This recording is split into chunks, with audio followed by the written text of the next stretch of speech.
आज की डेट में ना नौकरियां हैं उत्तर प्रदेश के पास, जिसकी आय दुगनी का वादा करा लेकिन कोई आय दुगनी नहीं हुई। एमएसपी की हम लोग को गारंटी नहीं मिल रही किसान की।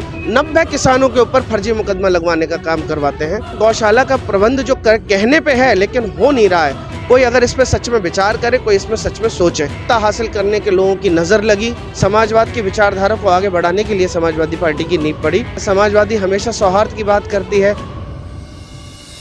दोस्तों नमस्कार, आप इंडस न्यूज़ टीवी देख रहे हैं। मैं हूं संतोष शाह के साथियों आंवला में हूं और आंवला में आज होली मिलन समारोह किया गया है जो अगम मौर्य जी के द्वारा, जो पूर्व जिलाध्यक्ष समाजवादी पार्टी के हैं, तो उनसे हम बात करेंगे कि क्या कहना चाहते हैं। तो सर, आपका बहुत स्वागत है। बहुत बहुत धन्यवाद आपका। इंडस कहना चाहते हैं आज ये कार्यक्रम हुआ? आज आंवला विधानसभा में समाजवादी पार्टी की तरफ से हम लोगों ने होली मिलन का कार्यक्रम करा है। हर साल की भांति हम लोग होली मिलन का कार्यक्रम करते आए हैं और इस साल भी होली मिलन का कार्यक्रम हमने करा है। होली आपसी सौहार्द एवं प्रेम का त्यौहार है। हम सब जानते हैं कि अगर किसी के मन में मनमुटाव होता है, कुछ दूरियां होती हैं, तो आज के दिन वो सारी दूरियां ख़त्म कर दी जाती हैं और सबको प्रेम से गले लगाया जाता है। तो इसीलिए हमने विधानसभा के स्तर पे होली मिलन का कार्यक्रम रखा, जिसमें से कई अन्य विधानसभाओं के, बल्कि पूरे ज़िले से, बहेड़ी और मीरगंज जैसी दूर की विधानसभाओं से भी यहाँ पे बहुत से लोग होली मिलने आए। और मैं बस यही कहना चाहता हूँ कि जिस तरीके से होली में जब होली का दहन होता है तो उसमें सारी बुराइयाँ जला दी जाती हैं, उसी तरीके से हम सबको अपने अंदर की सारा मैल, सारी बुराई, एक दूसरे के प्रति घृणा, और जो इस देश में आज के समय पर चल रहा है कि एक दूसरे के खिलाफ नफरती वाले भाषण जो चल रहे हैं, वो सारी नफरत उस होलिका दहन में हमको जला देनी चाहिए। और इस त्यौहार पे हम लोग को आपस में प्रेम की बहार करनी चाहिए। सर, कल एक दंगा जैसा माहौल भी नागपुर में हुआ है, जिसमें समाजवादी पार्टी पे कई आरोप भी भाजपा के द्वारा लगाए जा रहे हैं। माहौल लगातार खराब हो रहा है, आप कह रहे हैं सौहार्द होना चाहिए, तो उस पर क्या कहना चाहते हैं? तो ये तो हम लोग कहते हैं, समाजवादी हमेशा सौहार्द की बात करती है, समाजवादी के नेता हमेशा सौहार्द की बात करते हैं और समाजवादी पार्टी की नींव भी हमेशा आपसी प्रेम और सौहार्द के ऊपर ही समाजवाद की विचारधारा को आगे बढ़ाने के लिए समाजवादी पार्टी की नींव पड़ी।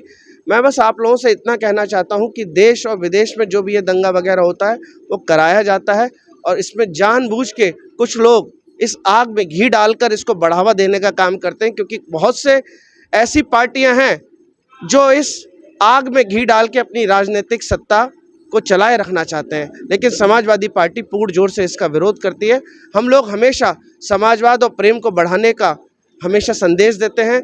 इस होली मिलन समारोह के द्वारा भी, इसमें आज होली हिंदुओं का त्यौहार है, लेकिन इसमें बड़ी संख्या में मुस्लिम भी आए और सिख और अन्य जातियों के समाज भी आए, बौद्धिस्ट भी आए। सब ने मिलकर यहाँ पे होली मिलन समारोह में एक दूसरे से गले लग के अपनी जो सौहार्द की मिसाल पेश करी। महाराष्ट्र में माहौल खराब हुआ, उत्तर प्रदेश में भी हो सकता है, तो लोगों से क्या मैसेज लोगों को? मैं तो देखिए, उत्तर प्रदेश की जनता बहुत ही ज़्यादा त्रस्त है, बहुत ही ज़्यादा। हम लोग आज की डेट में ना नौकरियां हैं उत्तर प्रदेश के पास।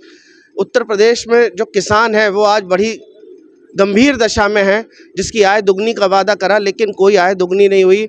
गन्ने का 1 रुपया नहीं बढ़ा। एमएसपी की हम लोग को गारंटी नहीं मिल रही किसान की। जो उसका धान और जो गेहूं है, उसका जो अनाज है, उसके अनाज को बिचौलिए आज किस तरीके से खाने का काम कर रहे हैं और किसान को वही अपनी फसल उगाने के लिए जो उसको डीएपी खाद में से उसमें चोरी हो रही है। इन सब को देखते हुए तो मैं तो अपनी उत्तर प्रदेश की जनता से कहना चाहता हूं कि भाई, आप अपने पड़ोसी को, अपने गांव में, अपने सब लोगों को एक साथ लेकर चलो और जो समाजवाद की विचारधारा है उसको बढ़ाओ और वो सरकार चुनो जो आप लोगों को आगे तरक्की दे सके, उन्नति दे सके, और ये सिर्फ समाजवादी पार्टी ही दे सकती है। सर, आंवला में एक बड़ी समस्या पशुओं की भी है, जिसको लेकर लगातार हंगामा होता रहता है, तो उस पर आपका क्या कहना है? देखिए, पशुओं की समस्या आंवला के साथ साथ हर जगह पे है, लेकिन आप इसलिए आंवला का नाम ले सकते हैं क्योंकि ये जो पशुधन मंत्री हैं वो यहाँ के ही हैं, कैबिनेट मंत्री हैं। उनके काफिले के आगे जब अचानक से कई सारे आवारा छुट्टा पशु आ जाते हैं तो आप उनसे क्या गुहार लगाएंगे मंत्री से, जो उन 90 किसानों के ऊपर फर्जी मुकदमा लगवाने का काम करवाते हैं। वो फिर बाद में जब किसान आक्रोशित हो गए तो उसके बाद उन्होंने कहा कि वापस ले लो, और आज भी नहीं पता, ये 1 से 1.5 साल पहले की घटना है, आज भी नहीं पता कितने किसानों पे मुकदमे वापस हुए हैं या नहीं हुए। सच्चाई के बारे में अभी किसी को कुछ नहीं पता।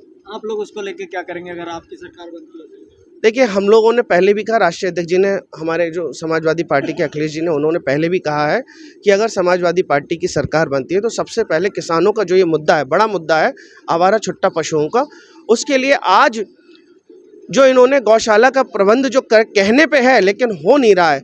आज आप देखिए, हर जिले में ऐसी तमाम सरकारी ज़मीन होगी जो बंजर होगी, आप वहाँ पे गौशाला बनवाइए, और जो गौशाला के साथ जो वहाँ से गोबर है उससे तरह की आप गोबर गैस बनाइए, जो किसानों को, जो आज बहुत से अभी घरों में कंडे और उपलों से जो खाना बनाते हैं, चूल्हे पे खाना बनाते हैं, उनको आप वो गैस दीजिए, निःशुल्क दीजिए, वो आपके, तो इस तरीके से बहुत सी निपट सकती है। लेकिन कोई अगर इस पर सच में विचार करे, कोई इसमें सच में सोचे, अगर किसानों की तरफ सोचे तभी। आपने बरेली में काम किया, तो बरेली के लोगों को क्या मैसेज देंगे? बरेली में भी लगातार माहौल खराब होता है। बरेली बहुत ही प्यारी सिटी, बरेली बहुत ही प्यारा शहर, प्यारा जिला था, लेकिन इसको बहुत से सिर्फ सत्ता हासिल करने के लोगों की नज़र लगी, और उसके बाद यहाँ भी एक दो बार छुटपुट घटनाएं हुई, हिंसाएं हुई।